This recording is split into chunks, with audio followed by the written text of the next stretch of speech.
से तो डरते डरते गया कि कहीं राजा क्रोध में है कि कैसे छिप कर गया।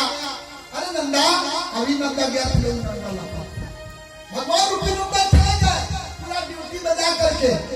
अभी नंदा गया तो जा करके दंडौत किया तो क्या किया, नंदा क्या बात है, हाँ तो महाराज रात नहीं थे, तो कहीं आप नाराज तो नहीं होंगे, सेवा में कभी हो गया होगा, कभी कभी हमसे मजाक करता है। अरे रात को क्यों किया कभी नहीं किया। इनको इसको बुझाया कि हम नहीं है कि व्यंग मार रहा है, व्यंग का बाण मार रहा है कि रात को किया तो कभी नहीं, हम नहीं थे इसलिए गया। दौड़ के 5-10 आदमी को थे, मंडली वाले को बुला के लाया, चलो भाई राजा से समझा को हम नहीं थे, हमारे साथ मंडली में थे, भगवान का भजन कर रहे थे, नहीं तो क्या जाना राजा आगे क्या करेंगे, उपाचार में काम आ रहा। हम लोग लेके चले गए थे इनको भजन, इनको नाम डाला कानूना। जब तुम रात को नहीं था तो मेरे पास और नंबर था, मैंने एक गलती कर दी थी, भगवान को कहा था कि मेरा विनती है आज समझना तुम्हारे सारे परिवार का खर्च दिया जाएगा, जाकर के वहां भजन करो, भगवान का सेवा करो।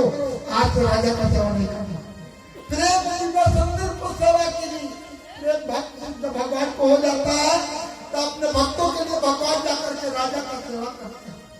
प्रेम मंदिर को सेवा की नहीं, आपको बढ़िया है नंदा नाम का 1000 वर्षों की सेवा करें, ये हमारा विभूति होता है।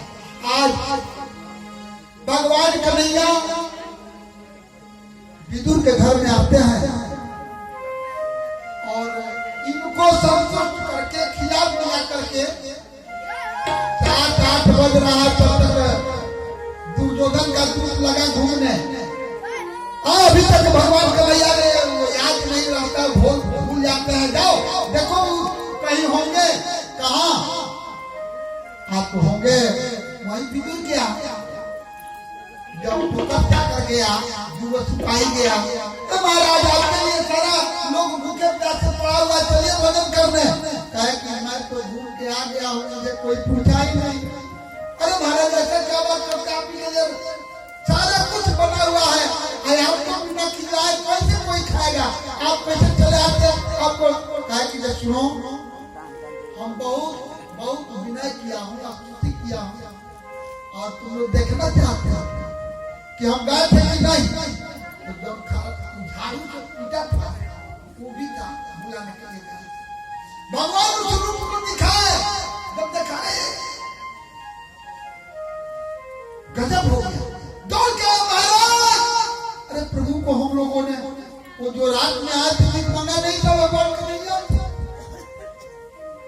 अनंत सब कुछ बना था, लेकिन जब प्रेम नहीं होगा कुछ नहीं। इसलिए प्रेम सर्वोपरि है। ये महाराज ऐसे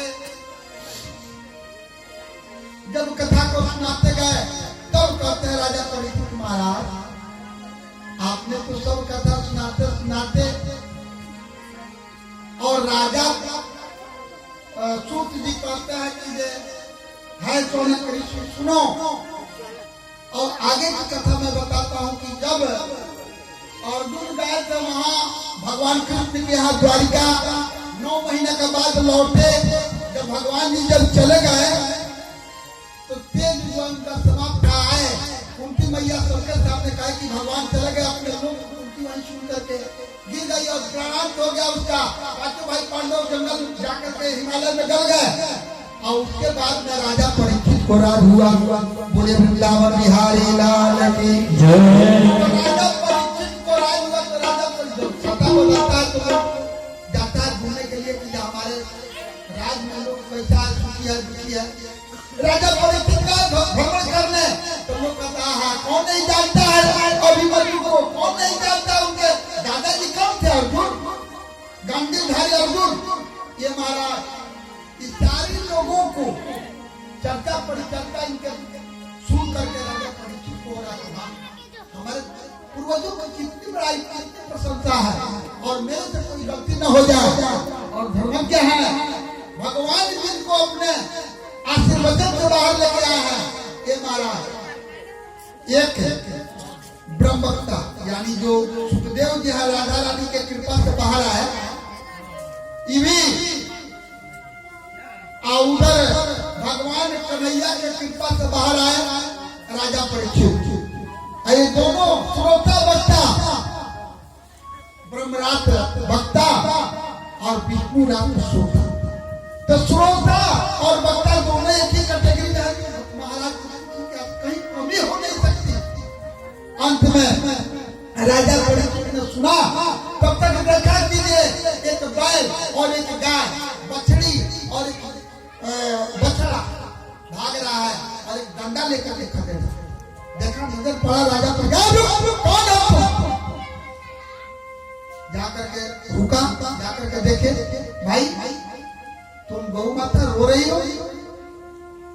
क्या करूं महाराज, हमारे प्रभु जब से गए तब से मैं बिल्कुल उदास निराश हूं। प्रभु जी का पावन ये जो परा जो पैर था मेरे ऊपर, जब मेरे ऊपर कही समझ गए कि तुम पृथ्वी माता हो। और ही कौन है? बछड़ा, चार दो पैर नहीं, एक ही पैर पे थरथरा रहा है पैर, कौन है? तो महाराज मैं किसको दोष दूं? संसार में ब्राह्मणों के पास जाइए तो कहेगा बुरा, डॉक्टर के पास जाइए तो कहेगा कि रोग है, ओझा के पास जाइएगा तो कहेगा कि कारण है। अपने अपने ढंग से लोग विवेक से देखा करते हैं। मैं किसको दूं? अपना दोष किसको दूं? अरे महाराज समझ गया, और सबका धर्म हो, सच्चा धर्म हो, और गैया जो है पति माता है, आप धर्म हो, लेकिन ये तो कौन है? तुम लोगों को खदेड़ रहा है कौन? शरणम प्रपद्ये, जाकर के चरणों में गिर गया। महाराज मैं कलयुग, अरे बिना पासपोर्ट का कैसे चलाया मेरे राज में तू?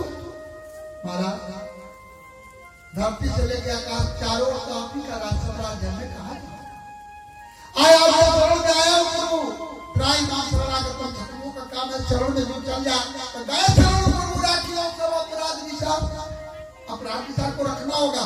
क्या बताओ तुम्हारे अंदर गुण कौन सा है और गुण कितना है? तुम्हारा मैं कर लूं, दो गो गुण है, बाकी सब पूरा हो। कौन कौन सा? अतएव तो गुण है कि मेरे युग में तप जप योग दान प्रदान कुछ नहीं करना पड़ता है। परमात्मा का नाम सही आत्मा से जप लो, तुम्हारा दूसरा कलयुग हो ही ना। हमारे युग में मन में पुण्य सोचोगे तो हो जाएगा, लेकिन मन में पाप सोचोगे तो मनसा पाप नहीं। जब तक पाप किया बहुत अच्छा लगा, इसलिए राजा परीक्षित ने कलयुग को जगह दिया। कलयुग कहा कि महाराज हमको रहने का आस्था, तो जहाँ जुआ हो, जहाँ मदिरापान हो, जहाँ विद्यालय हो, जहाँ हत्या इत्यादि होता हो, वध होता हो, उस जगह चार को जगह बताए। महाराज हमने जब दो को गुण है तो एक को कभी मत जगह दीजिए, कहीं लोग क्या चाहते हो? तो महाराज सब खराब के जगह पर हमको रख दिया, जितना खराब है उसी जगह पर हमको रख दिया। हमको सोना में दे देते, कहे जाओ सोना में स्थान दिया। जिस दिन से सोना में कहे तुरंत आकर के सोना था, उसी में कलयुग बात किया। बोलिए कलयुग भगवान की जय। एक बात और ध्यान दीजिएगा, कलयुग का जो जयकार नहीं बोलेगा तो उसके घर पे कलयुग जाके बोल जाए। कहा तो कलयुग बहुत खतरनाक है, उन्हीं का युग मामा। एगो पंडित जी कथा कह रहा था, तब भगवान का जयकार बोलते थे, सबका जयकार बोलते थे, कलयुग को जयकार नहीं बोलते। क्या है? कहते थे कलयुग बहुत दुष्ट है, इसमें अधर्मी लोग हैं, पापी लोग हैं, निच्चर लोग हैं। कलयुग को कभी नहीं चलाते थे। कलयुग का कि जाते को हम तुमको कथा कहने देते। और कलयुग क्या किया, महाराज जी कथा कह रहे थे, तब तक उधर से मछुआरा का रूप बना कर सबसे बुआरी लेकर के और टगले आया, भागवत हो रहा था। महाराज जी हाँ बोलो, घर ले जाकर पहुंचा दे। हम लोग ताक करके देखा कि भाई महाराज जी बुआरी खाते हैं का। और तब 4 आना लोग उसी दिन उचट गए। दोपहर दिन जब महाराज जी बैठे फिर कलयुग आ गया और इतना बड़ा झवैया नहीं होता हंसुआ धोते गाछ पर चढ़ के लोग ले आता।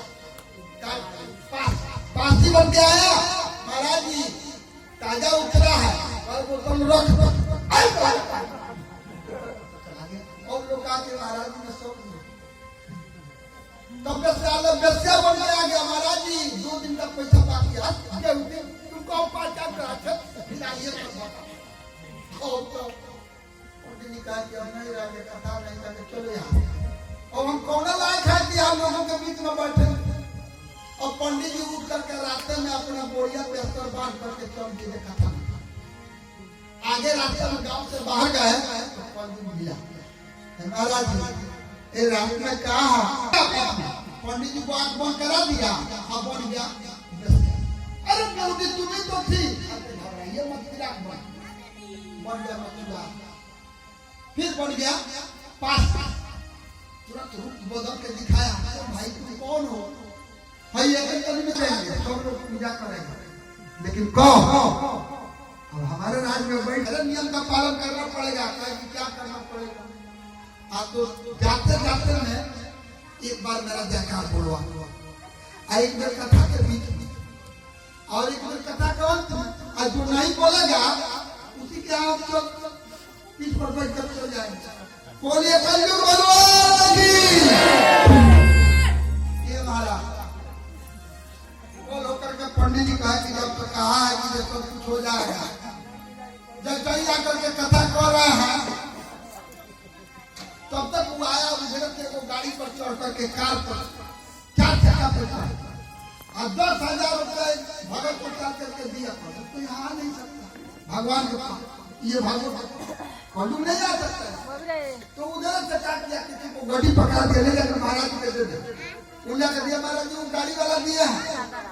अरे महाराज हमारे नगर के लोग तरस रहा कहाँ है एक बार चलते मेरे यहाँ कहाँ आएंगे बच्चा अभी हम कथा में यहाँ पे छूटेंगे तो आएंगे लोग कहे और लबड़ा फटा करके महाराज जी को इच्छा दिया था बताओ कैसे क्या सेठ लोग महाराज जी को पहचान रहा तो जाकर के पंडित जी उसके बाद मन में याद कर लिए बोलिए कलयुग भगवान की जय।